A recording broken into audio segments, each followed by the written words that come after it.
많이 고맙습니다.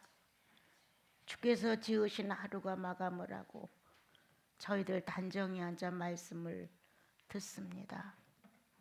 내면에 주의 임재가 충만하셔서 예수 그리스도를 깨닫게 하옵시며 그분이 내 구주라는 사실을 명백히 내 영혼이 알아낼 수 있도록 축복하옵소서. 모두의 영혼들마다 놀라고 또 놀라면서 그리스도의 속성과 유일신이었던 것과 지금도 여전히 사역하시는 그리스도의 전체를 조금이나마 알고 높이고 감사하고 찬양하고 감격하게 하옵소서. 예수의 일생이 새겨지기를 소원해 올립니다. 우리의 몸과 마음이 온통 그리스도를 수놓아서 자색, 홍색, 남색 실로 공교하게 그리스도를 표현할 수 있도록 축복하옵소서. 예수님의 이름으로 기도합니다. 아멘. 이따가 여기서 이제 하나 할 것인데 나는 그리스도의 속성에 대해서 너무나 무지했고 무식했습니다 라는 그 고백을 하게 됩니다. 너무 우리는 우리들 욕심에다가 예수를 막 끌어다 붙였기 때문에 정말 그리스도의 속성이 어떻게 활용됐는지, 나 같은 죄인에게 그게 어떻게 소모됐는지, 그리고 그 속성으로 인해서 오늘도 나는 어떻게 연명하고 있는 건지 이런 걸 너무 모르고 무례히 행했던 우리들 자신을 한번 돌아보는 거예요. 우리가 천상의 귀족들인데 귀족들이 주님의 말씀 앞에 정말 학문을 배우듯이 천국의 지식을 쌓으면서 너무 아무것도 모르는 무지한 상태에서 예수를 믿으면 아니 되지요. 그래도 혈통이 신사고 혈통이 의인이고 혈통이 지식인이고 혈통이 천국의 사람들인데 그렇게 그냥 무대뽀로 예수를 믿어서는 안 되고 내 욕망에 맞춰서 내 뜻대로 안 된다고 방자한 말을 얼마나 많이 했으며 얼마나 경솔한 행동을 했으며 얼마나 많이 막대 먹은 사람들처럼 극단적인 표현을 막 하가며 이렇게 살아온 우리들의 신앙을 한번 엎어봅시다. 갈아엎어보고 정말 예수인답게 믿자.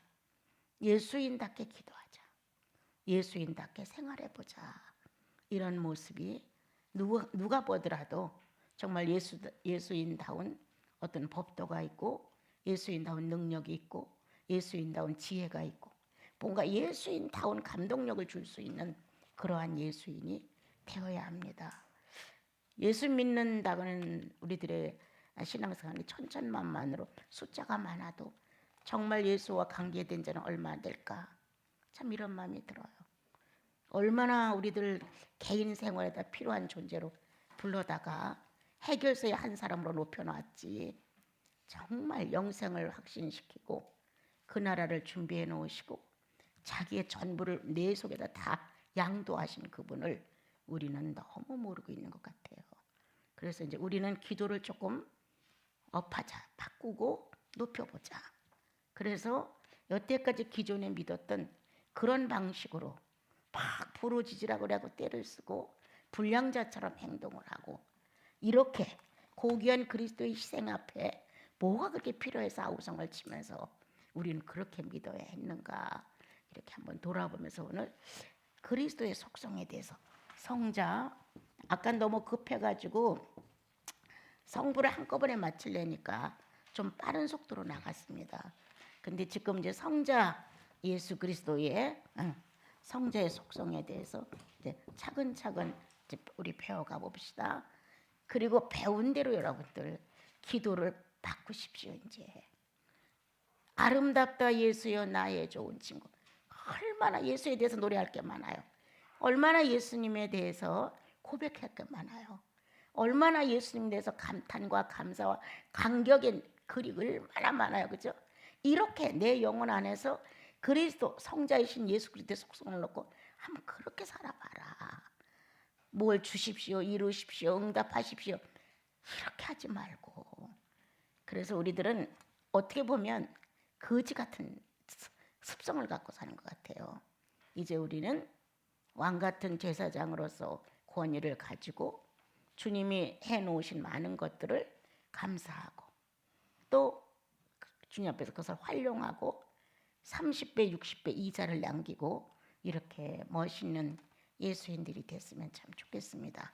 성자의 속성 이렇게 하는데 아까 여러분과 같이 한 것 중에서 공통된 성삼위가 같이 쓰는 속성 중에 대표적인 게 사랑이고 거룩이라고 설명을 드렸습니다. 이거는 성부도 이 속성을 자유롭게 쓰셨고 하나님은 사랑이시라 이렇게 시작하시면서 또 성령의 열매에서 사랑과 희락과 다 이렇게 쓰셨어요. 사랑을 완성했고 예수 그리스도는. 그래서 사랑과 거룩은 성삼위의 공통된 속성이다. 그래서 주님은 사랑이라는 속성을 어떻게 사용하고 가셨고 어떻게 우리에게 전달을 하셨을까? 또 거룩이라는 속성은 어떻게 하셨을까? 이렇게 이제 하면서 만약 사랑이라는 속성을 나와 여러분이 주님 앞에서 높였답시다. 그것을 내가 경험을 하고 체험을 해서 아는 범위 내서가 아니라 하나님은 사랑이시라고 하신 말씀에 의해서 나와 여러분이 예수 믿는 건 사랑이야 라고 은연중에 그냥 어떤 이론이라고 할지라도 알았단 말이에요. 그리고 예수 믿는 건 사랑이야. 예수님은 사랑을 실천하신 분이야. 이렇게 이제 우리가 알았단 말이에요. 그런데 이게 지나가는 말처럼 되어버린 거예요. 사랑이라는 어떤 의미가 그렇게 마음에 깊지가 않아요. 우리는 아가서를 배웠어요. 그렇게 아가서를 배웠어도 사랑의 애틋함, 절실함, 그 간절함, 갈망, 어찌하든 이 사랑을 찾아 한 번쯤 사랑과 연합을 해보겠다. 이러한 어떤 소원보다는 그냥 오늘도 사랑을 배운 사람들, 오늘도 사랑을 들어본 사람들 이런 식이지. 이 사랑을 한번 사랑답게 만들어보자. 다시 말하면 하나의 하나님이 가졌던 사랑의 형상을 만들어보자. 이건 속성이니까 예수 그리스도가 가졌던 사랑의 형상을 만들어보자. 성령님의 첫 번에도 사랑과 희락과 성령님이 갖고 계신 사랑의 형상은 어떤 것일까? 자, 아까 말했죠. 전능자, 스스로 존재자, 그리고 기묘자. 이렇게 유일신 하나밖에 없는 더 이상의 존재할 수 없어 신은. 다 미신이고 자기들이 만들어낸 신이지. 이렇게 스스로 존재자, 기원이 없어요. 처음과 마지막이야. 어느 누구도 이거의 시제에 대해서 아는 사람이 없는 거예요. 이러한 유일신에 대해서 우리는 너무 모르는 거예요. 그러니까 유일신을 놓고 감사해봐라. 유일신이 한 업적에 대하여 찬미해봐라. 안 나오는 거예요. 왜? 유일신에 대해서 마음 안에서 체험된 게 없어요. 예수는 이런 사람이야. 하나님은 이런 사람이야. 들은 걸로 인해서 모자이크를 해놨을 뿐이지. 이것이 자기 영혼 속에서 하나님의 형상이었어. 그는 신의 모든 생명의 근본이야. 근본이셨어. 이렇게 근본을 찾는 내용의 어떠한 부딪힘이 너무 없는 거예요. 참 신기하게도 남녀 사랑도 엄청난 유행가 가사가 다 사랑이에요. 남녀 사랑. 소설도 거의 다 그래요. 영화가 그래요. 그 인간이 살아가는 세상에서의 사랑도 그렇게 많이 여러 가지로 이야기하고 묘사를 했는데 사랑의 근본 자체이신 하나님의 사랑, 성자의 사랑, 그리고 성령의 사랑에 대해서 우리는 뭘 알고 있는가? 정말 뭘 알고 있는가? 너무 멀다. 너무 체험이 없다. 너무 경험이 없다. 우리는 소유하고 싶은 욕망 때문에 달래는 기도는 했다. 이루고자 하는 욕심 때문에 기도를 하면 주실 거라고 믿었다. 이건 다 내 입장에서 나를 위해서 한 것이지. 구원받은 하나님의 거룩한 자녀로서 아비를 위한, 존재자를 위한 이런 입장에서의 우리의 모습은 너무도 안 되어 있다. 그러니까 허술한 거야 우리는 아주. 그런데 이제 오늘 성자의 속성을 이제 배우면서 공통된 속성 먼저 배우자고요. 사랑에 대한 형상, 세 분의 하나님이 다 사랑을 사용하셨어요. 사랑의 속성으로 모든 것을 정리해 가셨어요. 그리고 사랑의 속성을 사용하심으로 우리를 끌어들이셨어요. 그런데 주님도 이 사랑의 속성 때문에 죽으실 수가 있었어요. 예. 성령도 이 사랑의 속성이 있어서 원수도 마다하지 않고 용서할 수 있는 마음이 있었어요. 그러니까 이 사랑의 속성, 사랑의 속성이 오늘 내 안에 하나님의 형상으로 있느냐, 예. 하나님의 형상이 서 있느냐, 다시 예수 그리스도의 형상으로 서 있느냐, 성령의 형상으로 되어 있느냐가 중요한 거예요. 그냥 무조건 하나님은 사랑이시야 이런 게 절대 아니죠. 예. 그래서 성부의 사랑의 형상은 어떤 것이었을까? 성자의 사랑의 형상은 어떤 것이었을까? 성령의 사랑의 형상은 어떤 것이었을까? 사랑이라는 말을 기독교에서 제일 많이 쓰죠. 근본이 사랑으로 출발했기 때문에. 그런데 모르는 거예요, 여러분. 이 사랑의 경험이 안 돼 본 사람, 사랑의 가슴을 찢고 한번 날 뭉클게 하면서 눈물이 뚝뚝 떨어지게 경험이 안 된 사람들은 사랑은 피상적이에요. 이게 그렇거니지 그렇다가 아니에요. 그래서 우리는 성령을 통해서 다시 한번 사랑에 대한 형상을 돌아보면서 내 안에 하나님께서 당신 형상과 모양으로 나를 만들었다고 했는데 어떻게 이것이 내 안에 들어왔을까? 우리는 아담을 통하여 생기를 통해서 들어왔다고 말을 했어요. 이건 지워질 수가 없는 거예요. 하나님이 없어지면 지워져죠. 그러나 하나님께서 없어지지 않는 한 이 형상은 존재하는 거예요. 그대로 존재하는 거예요. 그래서 아담이 범죄를 하고 형상은 활동을 할 수가 없었죠. 그런데 예수 그리스도가 와서 이 형상을 찾아내셨죠. 이건 내 거야. 내 아버지 성부가 이 안에 놓은 내 거야 라고 이 놀라운 사랑의 형상을 찾아냈죠. 그래서 우리들은 다시 사랑의 대상으로 사랑의 연합성으로 살아났습니다. 이것은 근본 하나님의 사랑의 형상은 사람을 만들 때 생기를 불어넣어 주셔서 만들어진 최초의 하나님을 상대하는 사람이었습니다. 그래서 하나님의 사랑은 내 모양과 내 형상대로 사람을 만들 자의 최고의 모습으로 사랑을 거기다가 넣으셨습니다. 완전 당신을 크게다 넣어서 사람 하나를 만드셨습니다. 그리고 영원한 존재라고 하셨습니다. 하나님의 형상은 없어지지 않습니다. 끝까지 이 형상은 지옥을 가든 천국을 가든 존재의 의미를 가지고 있습니다, 여러분. 그래서 하나님의 사랑의 형상은 지워지지 않는다, 없어지지 않는다, 잃어버려지지 않는다, 소멸되지 않는다.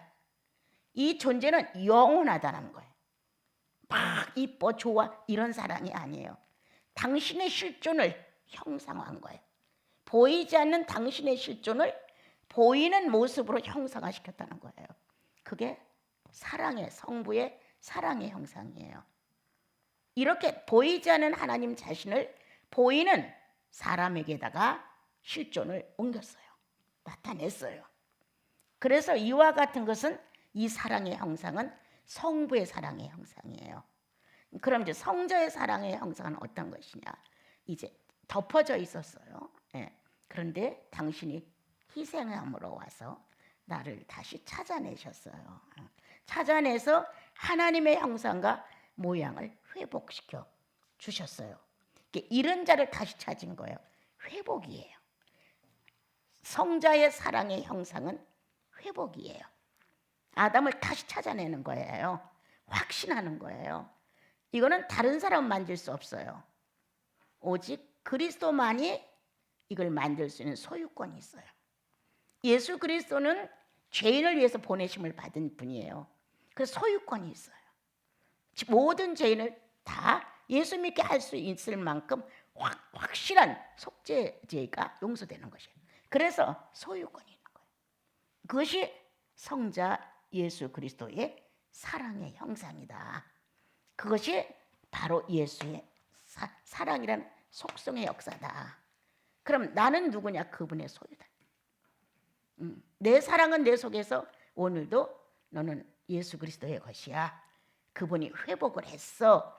이러한 속성으로 계속 살려줍니다. 우리를. 나와 여러분은 계속 살려주는 거예요. 내가 음침한 사망의 골짜기로 갈지라도 이 속성은 거기 가면 안 돼 하시면서 다시 나를 꺼내내십니다. 회복의 속성으로 우리를 다스려 주시기 때문에 우리는 절망하지 않습니다. 여러분. 이렇게 사랑의 속성이 예수 안에서 존재한다고 나는 여러분들 전달하며, 그 속성은 소유권입니다. 예. 난 놓지 않는다. 난 빼앗기지 않는다. 너는 잃어버리지 않는다. 이렇게 나와요. 난 너를 잃어버리지 않는다.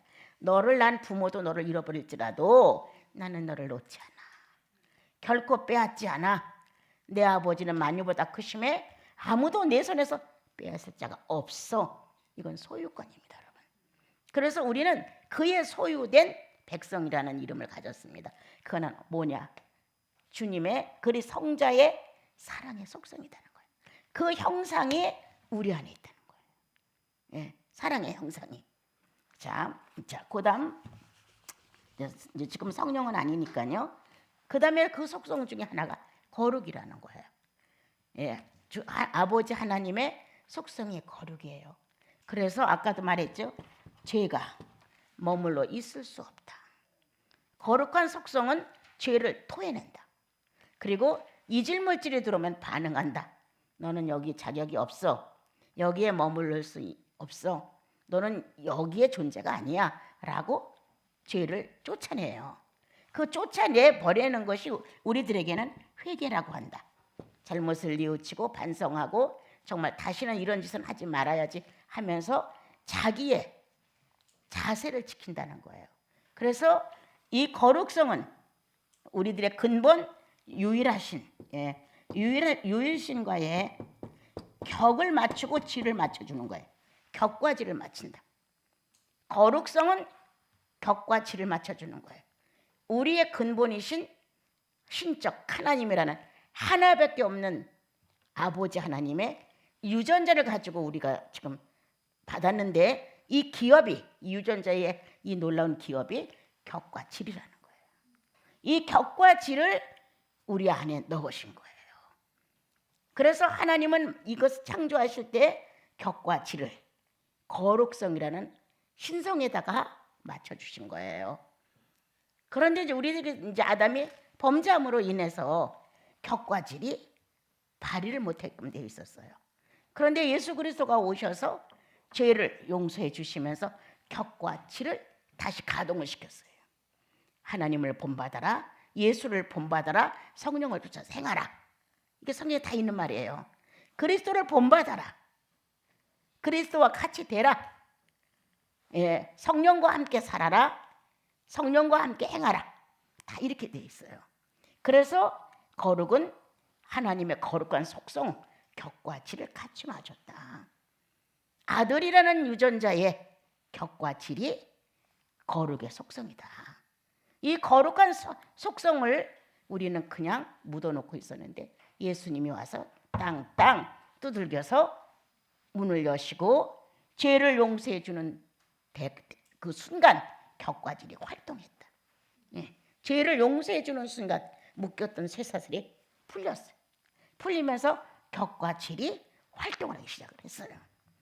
그래서 우리들 안에는 성자의 거룩한 속성이 존재한다. 본인의 아버지 하나님의 격과 질과 같다고 하는 것을 실감시키고 있다. 주님은 진실하시다. 우리가 이렇게 많이 배우거든요.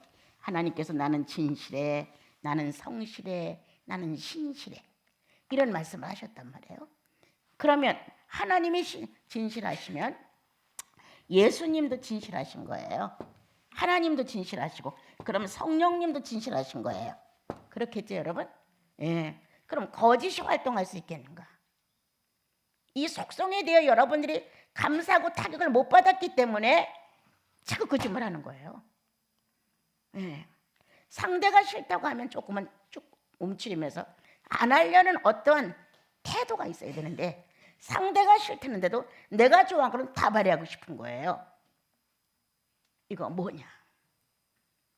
성령을 통하여서 예수 그리스도의 속성에 다 이렇게 부딪혀보지 못했다는 거예요. 예수 그리스도의 속성에 한 번쯤 타격을 딱 받으면 진동이 후루룩 떨리잖아요. 이렇게 진동이 오면서 이렇게 돼서는 안 돼 라는 것을 자기가 고백하는 거예요. 그래서 나와 여러분은 이 거룩한 속성이 우리 안에서 작용하는 거예요. 그러므로 인해서 나와 여러분은 계속적으로 누가 깨끗해라, 거룩해라, 뭐 진실해라, 순결해라, 순전해라 이렇게 강의를 하고 날마다 그걸 강조해서 거룩이 나오냐? 아니다. 속성이 활동한다. 이 속성이 우리 안에서 활동하는 거예요. 예. 그럼 우리는 어떻게 하면 되냐? 이 거룩이 활동할 수 있도록 내 영혼 안에 거룩이 하나님의 격과지를 가지고 일하고 있다는 거예요. 맞춰주려고. 그럼 여태까지 우리는 비인격의 격과지를 가졌단 말이에요. 죄인의 격과지를 가졌으니까 아주 누구 못지않게 열심히 썼죠. 비인격의 격과지를. 똑똑하다는 말, 영리하다는 말, 뭐가 뛰어나다는 말 이런 것 속에서 꽤나 비인격의 죄인의 격과지를 사용했단 말이에요. 그런데 예수 그리스도가 오셔서 이거는 아니야. 이건 죄인이 쓰던 거야 하고 우리를 바꿔 주셨단 말이에요. 그럼 그때부터 우리 안에서는 거룩한 본질이 역사하게끔 돼 있어요. 거룩한 속성이 와서 역사를 하는 거예요. 그래서 나도 모르게 이제 그렇게 죄인의 것을 사용했던 내가 죄인의 것을 버리고 옛사람의 기질과 격을 버리고 새로운 출발을 한다. 그래서 어떻게 되느냐? 우리 안에는 의식이 바뀌었다는 거예요. 이 의식이 바뀌었다는 것을 생각 안 하면 안 돼요. 의식이 바뀌었다. 예? 의식이 바뀌었다. 자, 의식이 변화됐다. 예. 의식이 달라졌다. 이렇게 아주 완전히 바뀌어지는 거예요. 예수가 그리스도가 됐다면 이건 자동이에요. 바꿔줘라, 변화를 일으켜라 했다는 게 아니라 근본 자체가 거룩의 의식이 내 안에 들어와서 거룩은 모든 경계를 지켜주고 있어요. 이렇게 경계를. 그럼 경계가 깨져나가거나 경계에 무리가 생기면 거룩한 의식이 딱 레이더를 갖다 대는 거예요. 아니야 이렇게. 그래서 우리들은 거룩한 격과 질에 맞춰 갈 수 있도록 하신 거예요. 내가 무슨 노력을 얼마나 해서 격과 질에 맞추겠어요? 예?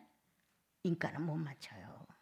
내 노력, 내 수고, 내 희생 이거 가지고 격과 질을 거룩에다 맞출 수 있느냐? 못해. 이분이 하고 있다는 거예요. 하나님의 거룩한 속성, 성자의 거룩한 속성이 우리 안에 와서 일을 하고 있다는 거예요. 이거에 대한 인식이 우리가 지금 없는 거예요. 이게 인식이 있어야 지금도 성자는 내 안에서 거룩한 속성으로 일하시는데 이런 마음이 들어가는 거예요. 위대한 사람들의 책을 읽거나 얘기를 들으면 그는 하나님의 거룩한 속성에 아주 친근했구나, 가까웠구나, 격과 질이 같아졌구나 이렇게 느껴지는 거란 말이에요. 성자 얘기가 왜 나와요? 그런 사람들은 이 거룩한 속성의 역사를 아는 거예요. 그러니까 그쪽에다 나를 자꾸 주는 거예요. 이렇게. 그런데 우리는 이제 연약해서 아직까지 여기까지 못 가다 보니까 거룩을 찬송할 수 있고 거룩을 좋아할 수 있고 거룩에 대해서 뭔가 신비감을 느끼지만 거룩의 의식이 없다고 하는 거에 대해서 오늘 생각해야 돼요. 흠모하고 좋아하고 그렇게 하지만 거룩의 의식이 없는 거예요. 자, 왜 거룩에 대한 의식이 그렇게 없냐? 그죠? 경험이 안 됐으니까. 예. 충격이 안 됐다는 거 충격이. 한번 탁 뭐가 와서 부딪혀져야 되거든요. 나는 거룩하지 못해. 거룩하지 못하다는 이 절실한 고백이 이사야처럼 나와야 돼요. 나는 거룩하지 못한 사람으로서 여호와를 배웠으며 나는 망하였도다. 이사야가 이렇게 탄식했단 말이야. 그럼 그때 전까지는 선지자가 아니었나? 그 전에도 그런 성령이 충만했던 사람이에요. 그런데 어느 날 주님이 그렇게 스랍 중에 앉아 계신 모습을 이사야에게 보였단 말이에요. 그거를 보자 자기 영혼 속에 아주 즉시적으로 반영된 게 입술이 부정한 자로서 하나님을 배웠으며 이 거룩의 존재성이 확 드러나는 순간 나는 부정해요. 난 더러워요.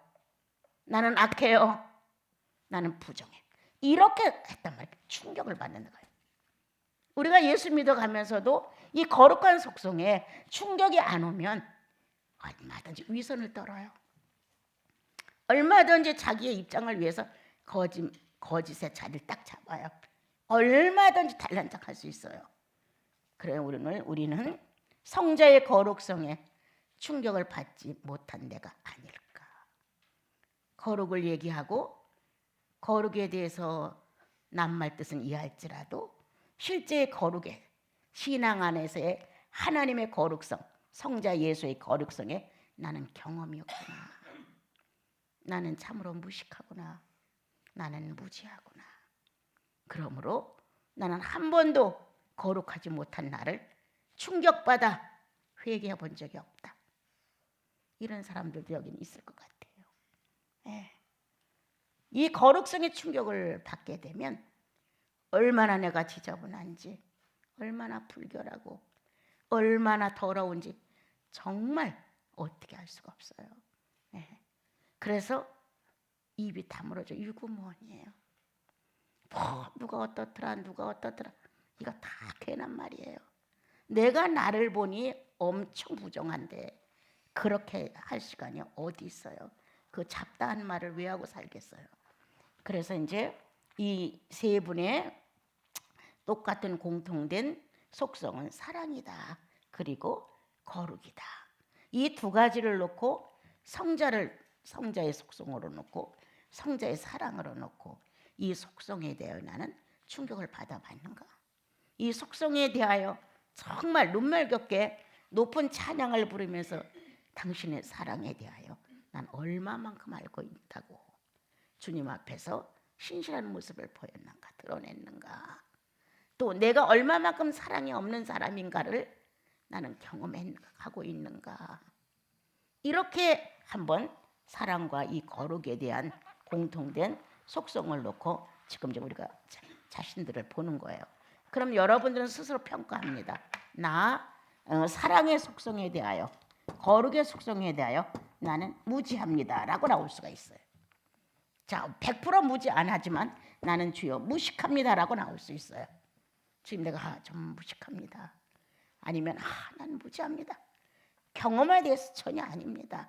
이론과 어떤 그 여러 가지로 지식에 대한 얘기들은 낱말에 대해서 얘기는 할 수 있으나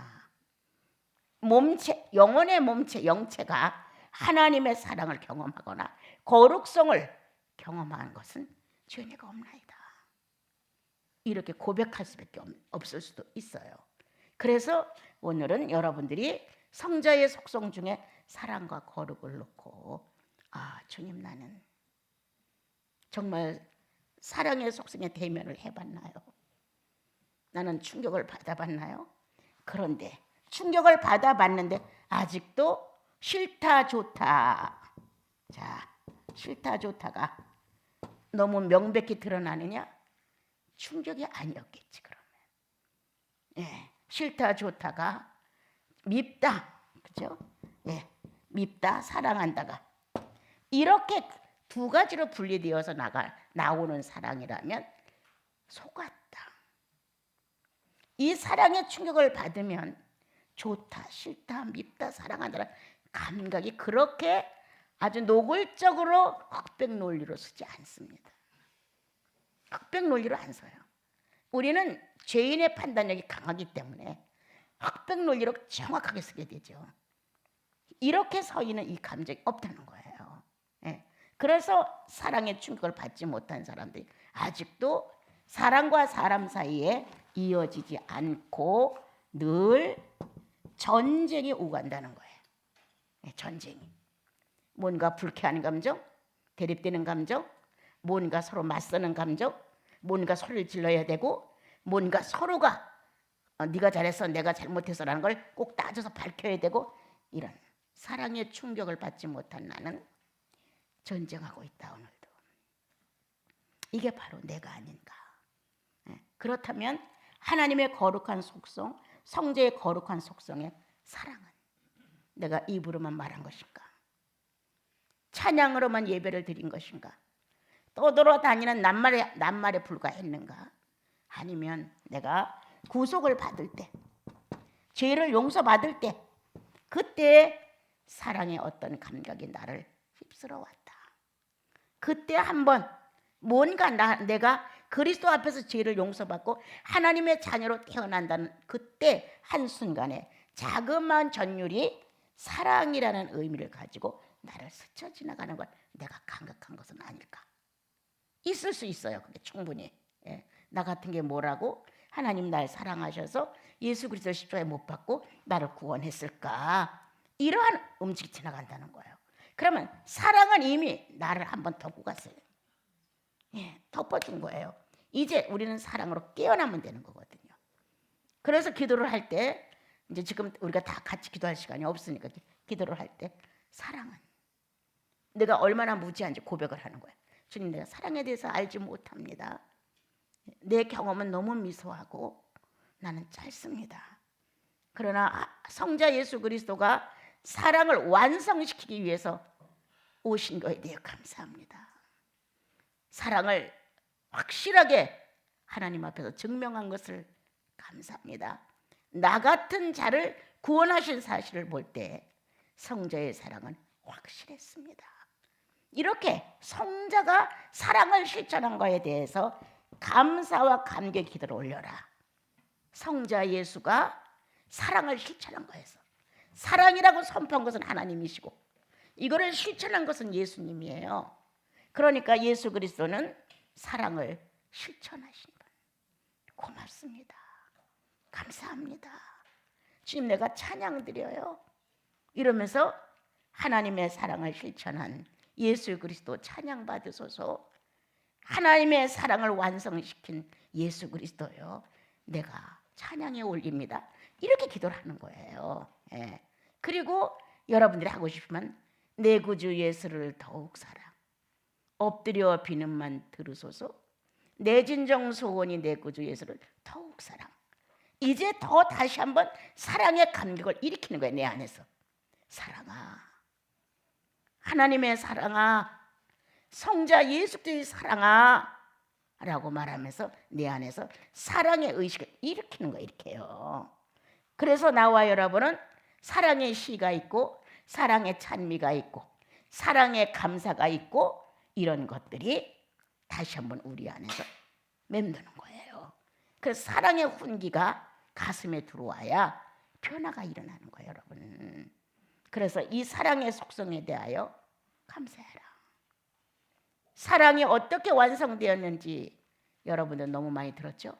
실천에 대하여 감사하라. 그리고 그 사랑의 은총이 나를 덮고 있는 거에 대해서 주님 앞에 경배드려라. 이거 하는 거예요. 여러분들 기도할 때 그렇게 하는 거예요. 그래서 다른 말을 사입시킬 필요가 없고 신세 타령할 필요 없고 뭐 좀 도와달라고도 할 필요 없고 이분의 사랑의 업적을 기도하는 것뿐이에요. 높여드리는 거예요. 그리고 내 안에 이제 고담할 때 내가 얼마나 무지한지 죄송합니다. 내가 얼마나 무식한지 부끄럽습니다. 내가 예수 믿고 사랑이라고 말하면서 살아온 세월이 얼마인데 주여, 내가 텅 비었습니다. 사랑을 쓰라면 난 못 써요. 사랑을 말하라면 난 못해요. 사랑의 실천이 없었으니까요. 이런 고백을 하는 거예요. 그래서 나와 여러분은 사랑에 대해 새로운 감격을 일으키고 새로운 의식을 일으키고 새로운 인식과 자리 잡아야 돼요. 풀 한 포기도 함부로 대할 수 없죠. 풀 한 포기도. 이런 절절한 사랑의 의미가 영혼 속에 들어가면 상대들의 어려운 문제를 무조건 눈 감아 버리지는 못하죠. 뭔가 이 사랑은 이 안에서 꿈틀거리고 움직이고 있으니까 그게 하나님의 아들 예수 그리스도가 사랑을 완성시킨 것에 대한 기도를 할 줄 아는 사람들이에요. 이제 거룩성으로 가서 그것도 경계가 없는 지구를 만드셨다면 주님 어떻게 될 뻔했어요. 경계가 있는 우주를 만드셨기에 감사를 드립니다. 경계를 쳐서 경계를 넘지 않도록 거룩성을 나타내셔서 고맙습니다. 이렇게 거룩한 경계가 있으므로 이 거룩이 그대로 진행됐다고 하는 사실에 대하여 그 속성을 높이는 거예요. 지난번에 우리 식구들한테 내가 말했죠. 내가 창세기를 통해서 바다의 경계를 정하사 물이 넘치게 하지 않았다는 이 말에 엄청난 도전을 받고 하나님의 경계의 목적에 대해서 깨닫고 거룩에 대해서 많이 깨닫게 됐던 거예요. 그런 것처럼 모든 경계 정확하게 지수를 대어서 일치를 하신 거예요. 태양아, 별아, 바다야, 육지야, 모든 식물들아, 바다의 어종이 그대로 경계가 되어 있는 거예요. 그럼 여기만이냐? 보이지 않는 의식, 무의식 세계에도 이 경계는 지금도 존재해요. 여러분들이 이런 말을 듣고 이해할지 몰라. 그렇지만 내가 좀 전달을 해야 되겠어요. 의식을 주고받을 수 있는 물질관 속에서도 경계는 정확하여 거룩을 유지하고 있다. 보이지 않는 세계에서, 더군다나 무의식 세계에서 엄청난 권위 있는 거룩과 경계가 정확하게 있어요. 이런 말할 수 없이. 이건 기도에 어떤 차원이 있는 분들이 알아들을 수 있는 말이에요. 예. 그래서 모든 경계를 정확하게 정하사 6일의 창조를 완벽하게 해놓은 게 거룩성이 바깥으로 튀어나오는 모습이에요. 이런 거를 이제 여러분들이 경계의 이 거룩의 속성이 이렇게 활동하신 사실에 대하여, 그리고 이것을 이 땅에다 딱 전달해 나왔을 때는 모든 게 아주 새로웠었죠. 아담이 범죄하기 전까지는. 이렇게 되었는데 예수 그리스도가 오셔서 우리를 경계가 흩어져 있는, 경계가 삐뚤어져 있는, 어긋나 있는 우리를 예수의 이름으로 딱 구원하셨단 말이에요. 그래서 다시 거룩성이 회복됐죠. 내가 거룩하니 너도 거룩해. 아버지요, 이들을 진리로 거룩하게 하옵소서. 이렇게 거룩이라는 것은 모든 정상적인 질서와 법도와 조화의 경계를 그대로 다시 회복했다는 거예요. 이러한 것이 바로 성령의 속성인데, 거룩의 속성인데, 이게 우리 안에 들어왔어요. 경계가 없이 살면 안 되죠. 언어로부터, 감정으로부터, 삶의 욕심으로부터, 모든 인생의 설계로부터 전체가 정확한 경계가 있어야 돼요. 여러분, 출애굽기 25장에 성막을 칠 때 정확하게 경계를 쳤죠. 모든 물질 사용도 정확한 경계가 있었어요. 은은 얼마, 금은 얼마, 나무는 얼마, 뭐를 어떻게 써라. 물질의 종류별도 경계가 있었고, 자, 가로 세로가 몇 센치, 세로가 몇 센치, 안은 어떻게 하고, 전체 경계가 있었어요. 그 성막의 경계를 보면 거룩하다는 걸 알게 돼요. 성막 짓는 거 여러분들 저기 출애굽기 25장 보세요. 난 거기서 놀랐어요. 난 내가 심장이 멈추는 줄 알았어요. 이야, 이럴 수가 있어. 이 치수를 어떻게 정했단 말이냐. 지금은 우리가 센치자를 가지고 센치야, 인치자를 가지고 인치야 이러지만, 그때 어떻게 이렇게 경계가 정확한 하나님의 성막을 치라고, 거룩한 성막을 치라고 그렇게 하셨단 말이에요. 내 영혼을 놀라고 놀라웠다. 나는 소리치고 소리쳤다. 하나님의 이 무한대의 능력에 대해서. 그래서 이 거룩에 대하여 이제 우리가 이렇게 이런 걸 기하면서 이 속성에 대하여 하나님을 마음껏 높이는 거예요. 다른 게 사입될 시간이 없어요, 여러분. 다른 거 욕만 갖다 집어넣고 기도할 시간이 어디 있어요. 거기에서 밀려오는 이 희열, 욕망 없이 하나님 존재성 하나를 놓고 거룩성에 도전되어가는 이 놀라운 속성에 대해서 밀려오는 이 충만, 어떻게 감당해요? 여러분, 경험 없는 말을 하면 내가 위선자예요. 여러분들의 감동을 못 줄 거예요. 나는 많이는 알진 않아요. 그러나 나는 안다.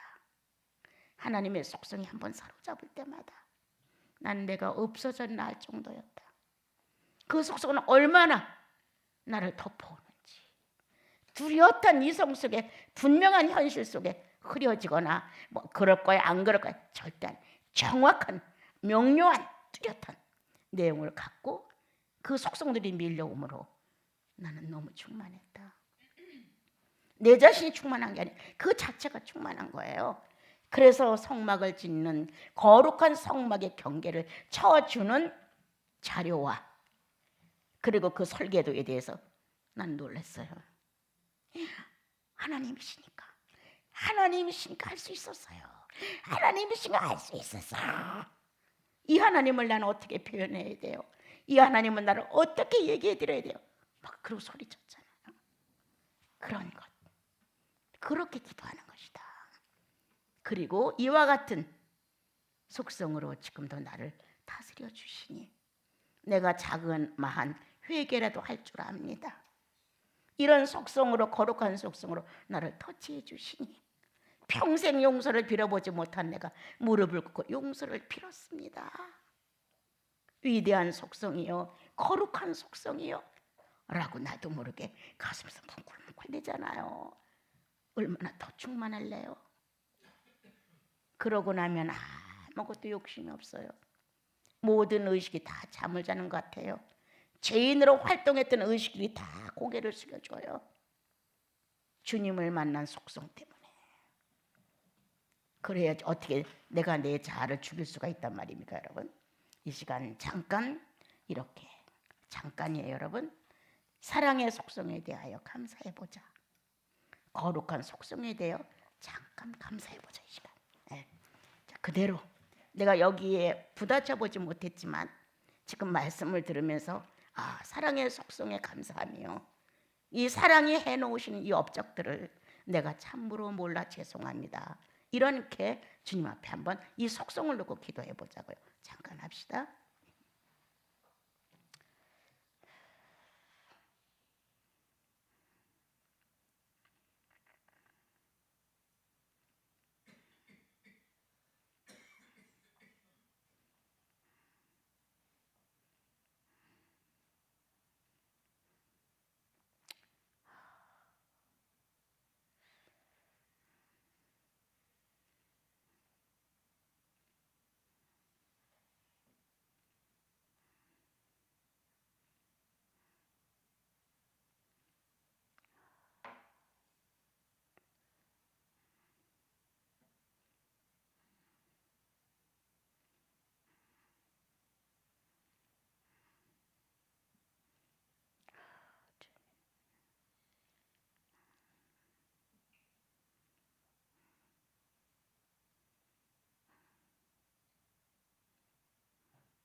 그래서 이제 우리는 예수 그리스도는 이제 독립된 속성을 갖고 있다. 아까는 공동된, 서로가 공유하면서 써가신 노골적인 표현으로 같이 쓰신 거예요.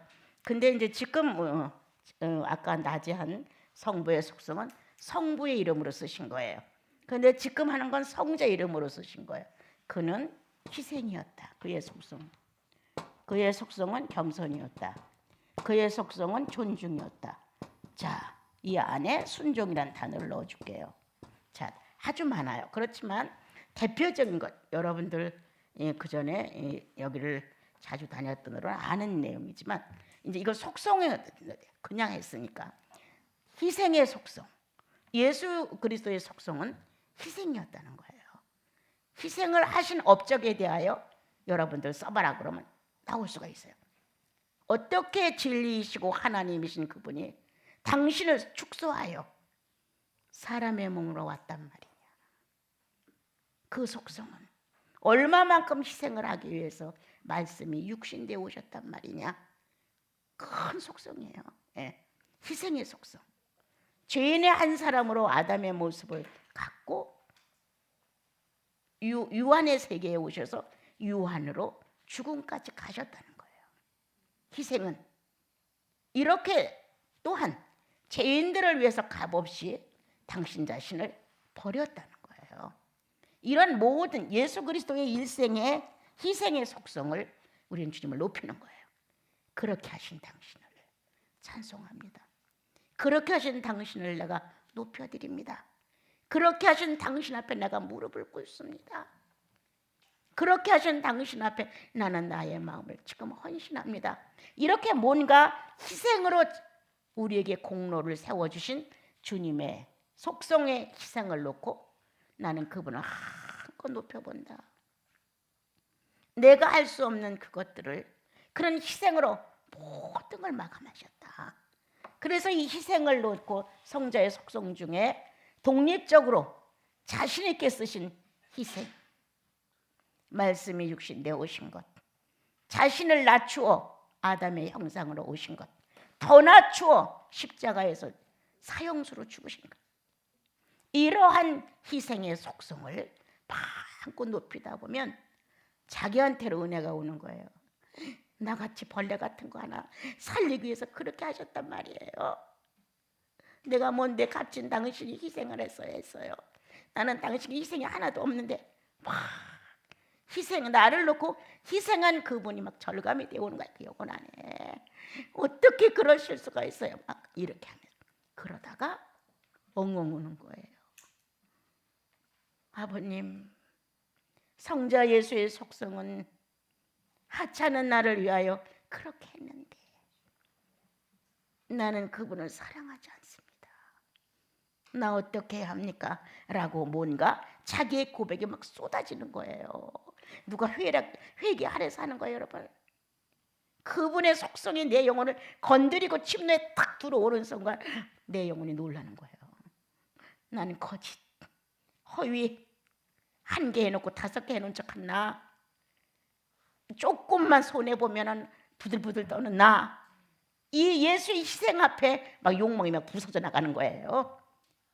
99개를 갖고 있다가 하나만 더 채워서 100개를 만들려고 하는 내 야망, 아무런 의미가 없어지더라고요. 나는 내가 없어졌나 생각했다니까요. 무슨 의미 때문에 그렇게 살아야 했어? 뭐 때문에 이렇게 발버둥을 쳐야 했어? 뭐 때문에 한마디도 안 주려고 대들었어? 뭐 때문에 상대가 나를 기분 나쁘게 하면 꼭 보복을 하려고 했어? 이런 말할 수 없는 살아있는 자아들이 번들거리면서 막 움직이는, 나는 그걸 볼 수 있었다. 이분의 희생을 보면서 난 더 이상 싸우지 않으리라 결심했다. 이분이 죽어간 그 자리에서 나는 나 자신을 포기한다. 이런 게 막 영혼 속에서 막 소리쳤어요. 나는 거의 날마다 눈이 퉁퉁 부어서 살았어요. 10년이라는 세월을. 야, 희생 어디 있어요? 우리가 희생 아주 밝고 밝은 타산이지. 이렇게 사는 내가 성자의 속성 희생의 눈을 뜨는 순간 나는 없어졌나 생각했다. 다시 겸손의 속성이 왔다. 그렇죠? 예. 이렇게 희생의 물로, 제물로 아주 말 한마디 없이 죽어간 예수 그리스도. 여러분들 생각나시죠? 무인지경으로 아셀 양을 보냈던 것 생각납니까? 성경책에 나는 그 장면이 희생에서 나왔을 때 손을 저가며 울었어요. 안 돼. 예수 그리스도가 아셀 양이 되어서 무인지경으로 아무도 없는 밤새 소리치다 울다 지쳐 쓰러져 죽는 무인지경으로 그 짐승을 보내는 이 장면이 예수 그리스도의 희생이었어요. 나도 모르게 막 손을 내저으면서 안 돼. 우리 주님을 그렇게 죽여서는 안 돼. 아무도 없는 그 무인지경에 가서 울다 죽으면 안 돼. 막 내 방에서 혼자 막 소리를 지었잖아요. 이분의 희생이 그렇게 아세셀 양이 무인지경으로 보내졌다는 사실이 나를 구멍을 뚫어놨었어요. 예. 고독, 외로움, 적적 생각도 못해봐. 이 주 예수 그리스도가 무인지경으로 아세셀 양이 되어서 내쫓겨서 밤새 울다 죽는 그 양을 생각해봤을 때 내가 고독해? 내가 외로워? 누가 나를 안 찾아봐서 서운해? 상상도 못해봐. 지금도 못해봐. 누가 외롭지 않냐 그러면 그건 또 무슨 단어요? 그 무슨 피라는 말이에요? 이러한 것에 대하여 이 주 예수 그리스도의 속성에 대하여 마침이 없기 때문에 사람을 기다려. 날 좀 안 도와주나? 만약에 옷 안 와. 섭섭해. 왜 안 와? 이런 식, 이건 아니라는 거예요. 내 주 예수 그리스도가 나 하나 살리기 위해서 무인지경으로 죄의 누명을 쓰고 보냄을 받았다는 거예요. 아무도 없는 곳으로, 아무도 없는 십자가상에서 홀로 눈을 감으셨다는 거예요. 그런데 거기다 대고 외로워서, 적적해서, 고독해서 이런 말을 어떻게 써? 또 상처를 받아서 어떻게 이 말을 써요? 쓸 수 없다. 우리는 그리스도의 이런 희생과 이 모습을 볼 때 이걸 그렇게 말할 수 없다는 거예요, 여러분. 아직도 우리들이 그러한 그리스도의 순전한 희생에 대하여 충격을 못 받은 거예요. 그러니까 그런 말을 하는 거예요. 뭐 서운하다. 그런 무슨 사치품이에요. 예수인들이 서운하다. 그 사치품이에요. 적적하다, 외롭다, 고독하다. 이거 무슨 낱말들이에요. 주님이 그렇게 돌아가신 것, 십자가상에서 아무도 자기를 몰라주는 그 심정, 그렇게 고독하게 홀로 모든 것을 갖고 가신 분. 내 또 한 가지, 유일신. 아무도 유일신의 대상이 없었다는 거예요. 예? 홀로 하나님이셨던 거예요. 홀로 하나님, 아무것도 없는 대상으로서 있었을 때 대상을 만들고 사람을 만드신 거잖아요, 여러분. 그건 그만하고 그다음 겸손. 아주 낮춰졌다. 예, 말씀이 육신되어 온 사실, 낮춰졌다. 더 낮춰졌다. 죄인의 형상으로 와서 유한을 느꼈다는 것. 어떤 것, 죽음이란 유한을 느꼈다는 것. 또 다시 그는 자신이 얼마나 무능한가를 지켜야 했다. 겸손. 하나님의 아들이면 뛰어내려 보시죠. 이렇게 말하는 그 앞에서 그는 내가 얼마나 무능한가를 끝까지 증명했다. 나는 신이 아니라 사람일 뿐이라고. 사람이라고 자기 자신을 인정한 그것은 나는 허무라는 거야. 허무. 나는 허무한 존재다. 이렇게 자신을 허무한 존재로 드러냈던 그분의 겸손. 한번 생각해 보세요. 오만을 떨고 잘난 척을 하고 의시되고 교만스럽고 불손한 태도, 불량한 태도, 우리는 이루 말할 수 없이 갖고 살거든요. 오늘 주님은 말씀하신다. 겸손의 속성에 감사해 봤느냐? 겸손의 속성에 대하여 찬양을 올려봤느냐? 하나님의 아들 예수 그리스도의 겸손한 속성에 빛이 되어서 찾아와 본 적이 있느냐? 아무것도 아니죠. 아무것도 아니야, 우리 인생. 그래서 우리는 이런 속성에 대하여 우리가 주님 앞에 이렇게 감사와 감격과 감탄과 그리고 경배와 경애와 사랑을 고백하지 못하기 때문에 우리는 아직도 겸손의 속성으로 만들어진 인격이 거의 없는 거예요.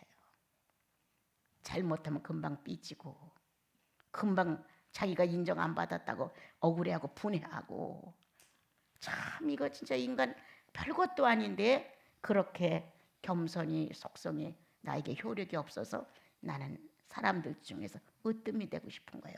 10명 중에 하나가 되고 싶은 거예요. 내가 너희들을 다스려 줄게. 이라고 하고 싶은 거예요, 여러분. 다시 존중.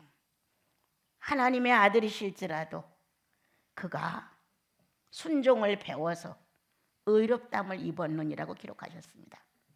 우리들에게서 가장 낮은 인격의 모습은 이제 순종이에요. 아비와 자식 관계. 내 말 들어. 내가 내 말을 들어 넌 유익해. 이렇게 하시면서 순종을 요구하신 거예요. 그래서 하나님이신 동등권을 포기했어요. 그 자리에서. 인간으로 오셔서 세상의 많은 사람들이 하나님이 하나님의 아들이야 라고 하면서 표적과 이적을 요구했고, 하나님의 아들이면 좀 뻔때 좀 보여봐, 잘난 척 좀 해봐 라고 했을 때에도 그는 입을 열지 아니했죠. 나는 피조물이야. 피조물로 왔어. 나는 사람의 자식으로 왔어. 인자로 왔어. 이렇게 자기 자신을 아담이 못한 순종을 극극이 했죠. 아담이 못한 순종을 한 거야 이거요. 아담이 불손해서 순종을 못하고 하나님을 거역한 그 무서운 함정을 예수께서 끝까지 참고 나는 피조물이야. 나는 사람의 자식이야. 나는 사람일 뿐이야. 이렇게 끝까지 연약하다는 자기의 무능성을 그대로 인정하는 거야. 나는 못해. 난 할 수가 없어. 내가 할 수 있는 건 대속물이야. 대속물. 죽는 것만 내가 할 수가 있어. 이렇게 하면서 메시아로서 모든 죄인을 구원할 수 있는 자격을 갖고 와서 그렇게 순종을 함으로 아버지를 동등한 인격에서 존중으로 달라졌다. 부활은 존중입니다, 여러분. 부활은 존중의 특권이에요. 격이 같아졌다는 거예요. 성삼위 일치가 하나가 될 수 있는 것 거기서 왔어요. 부활에서 왔어요. 예수가 죽어서 없어져 봐요. 성삼위가 어떻게 돼요? 성이가 되지. 성이. 성삼위를 그대로 지탱시켜 줄 수 있는 신의 완벽을 한 것이 존중이에요. 이 놀라운 사건, 아버님 어떻게 그렇게 성자 예수는 하실 수가 있었습니까? 어떻게 동격을 완성시킬 수가 있었습니까? 나 같으면 그렇게 못했는데 어떻게 이러한 예수 그리스도가 나의 구주가 되셨단 말입니까? 이렇게 그분을 좀 감탄하면서 높여보라는 거예요. 그러면 뻣뻣한 나를 발견해. 잘난 척하는 나를 발견해. 늘 겁으로 반항하는 나를 발견해. 친구 사이, 동료 사이, 그리고 선후배 사이, 부모와 자식 간에도 존중을 안 했던 내가 그리스도가 이 죄인을 존중하여 구속해 놓으시고 의인이라고 했어요. 하나님 아버지와 같은 동등을 나에게 허락했잖아. 예수 믿게 하셔서. 이렇게 놀라운 존중성을 나에게도 주님의 은혜를 베푸신 거예요. 이런 사실이 영혼 속에서 막 발견이 되는 거예요. 그렇다면 무식하다고 천대하겠느냐? 가난하다고 학대하겠느냐? 못났다고 장애인이라고 외면하겠느냐? 그럴 수 없느니라. 그리스도의 존중, 하나님과 동등선을 가졌던 존중, 아직도 피조물로서 아들의 신분으로 순종만 하던 그가 마지막 부활로 일어났을 때 그는 동등권 회복을 했느니라. 성삼위 일체로 완성시켰느니라예요. 이게 지금. 그러므로 그 축복을 죄인인 나를 구원해 놓으시고 주님은 오늘도 순종에 이르지 않아요. 나는 너를 존중해. 기가 막힌 말 아니에요. 나는 너를 존중해. 우리가 아이들을 길러가면 뭔가 아는 사람들은 자식들을 노예로 만들지 않아요. 자기 소유권을 가지고 소욕을 만족시키려고 하지 않아요. 될 수 있으면 존중해 주죠. 그래, 그렇게 해보자. 그렇게 하는 게 좋겠지 하면서 그 수준에 맞는 존중을 해주는 거예요. 그래서 아이들은 그 존중 속에서 새로운 인격을 터득하고 성장해 가는 거예요. 불량기가 없어지면서. 나는 안다.